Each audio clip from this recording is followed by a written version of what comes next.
મારું નામ રક્ષિત ખૂટ છે। હું રીબડા ગામનો વતની છું અને મારે હાલમાં જે ચાલી રહ્યું છે જે પાટીદાર સમાજને અને ગોંડલને જે બદનામ કરવાનું જે અત્યારે ષડયંત્ર ચાલી રહ્યું છે એના વિશે મારે પ્રકાશ પાડવો છે। જે તે સમયે હું પાટીદાર સમાજનો દીકરો છું। જે તે સમયે અમારે રીબડા ગામની અંદર જ્યારે પાટીદાર સમાજને જરૂરત હતી ત્યારે જયરાજસિંહ અને ગણેશભાઈનો પરિવાર અમારી સાથે હતો।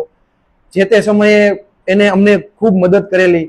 અમે સંમેલન પાટીદાર સમાજનું જ્યારે સંમેલન કરેલું એમને અમને ખૂબ મદદ કરેલી અને ગણેશભાઈ અને એમનો પરિવાર 18 વરણને સાથે લઈને ચાલવા વાળો પરિવાર છે અને હું ખુદ એનો એક સાક્ષી છું કે ભાઈ મારે જે તે સમયે કોરોના સમયમાં મારે એક બેડ અને ઓક્સિજનના બાટલાની જરૂર પડી હતી ત્યારે ગણેશભાઈએ મને બેડની અને ઓક્સિજનના બાટલાની વ્યવસ્થા કરી આપેલી હતી અને પાછળથી એને મને ચેક પણ કરેલું હતું કે ભાઈ એને ખરેખર બીજી કઈ જરૂરિયાતમંદ છે, તમારી સાથે કોઈને લગતા વળગતાને પણ જો જરૂરિયાત હોય તો પણ એ કરી દેવા માટે એને મને ફોનમાં કીધેલું હતું કે તમારે જો કોઈને જરૂરિયાત હોય તો તમે મને જણાવજો।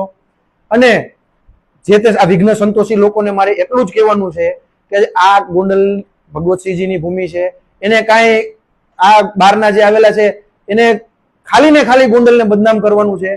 અમે અને અમારો રીબડા પરિવાર પાટીદાર સમાજ અમે ગોંડલ જયરાજસિંહજી અને ગણેશભાઈની સાથે છીએ અને હું મારો પરિવાર અમે બધા ગણેશભાઈની સાથે છીએ।